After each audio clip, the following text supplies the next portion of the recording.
Hey guys, welcome to this unit. This unit is about containment, and that's what we will start for today. So the learning targets, there's only one, HID3. So trace the development and judge the impact of political thought, theory, and actions. So there's three objectives today for you guys as students, or you guys will be able to explain the containment strategies used by the United States. Students will be able to evaluate whether or not containment as a whole was considered a success.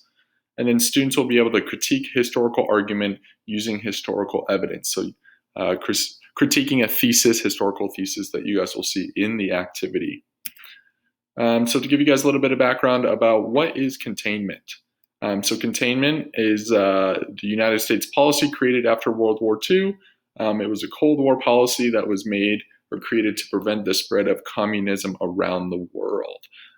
So it was used not only by the United States, but its allies as well. So containment means they're trying to contain, like a container when you think of a container. So they're trying to contain from communism from spreading to different nations around the world.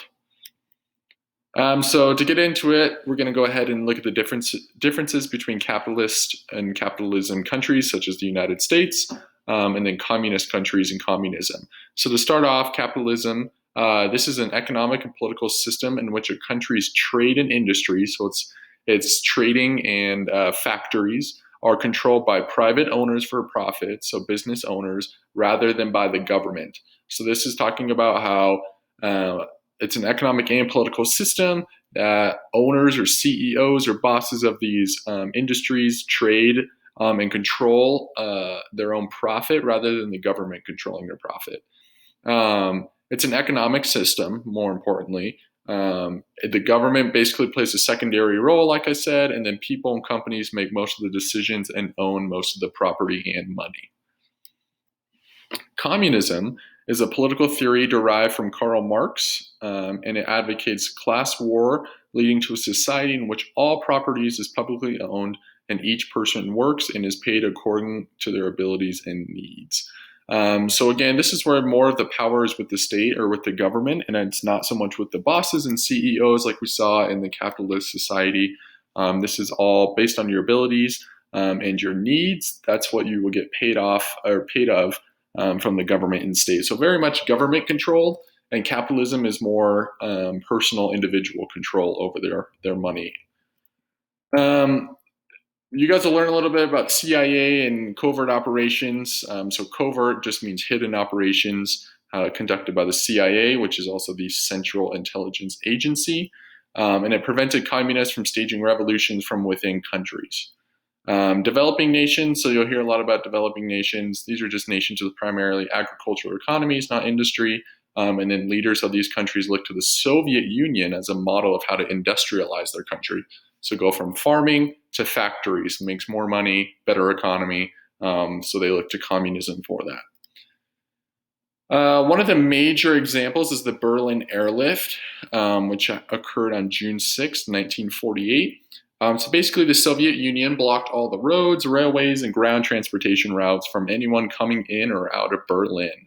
So Berlin is a country in Germany, city in Germany, and the Soviet Union pretty much blocked, if you think of it like you just blocked everything from being able to come in and out of the city.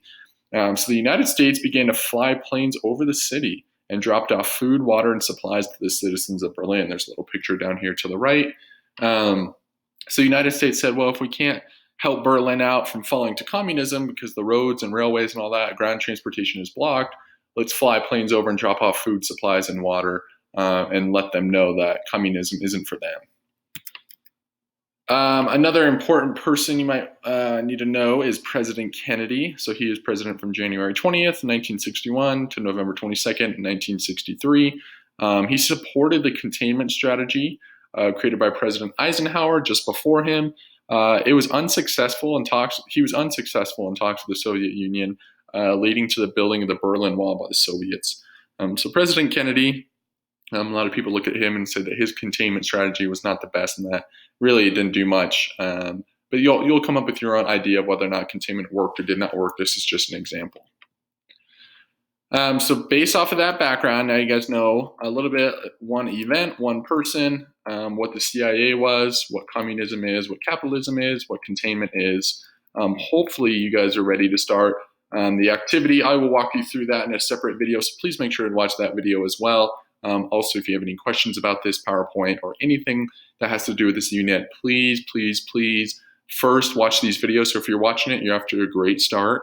Not too many people watch these, and they really do help give you a background of what you're about to go into, so you're not going in there without any background knowledge.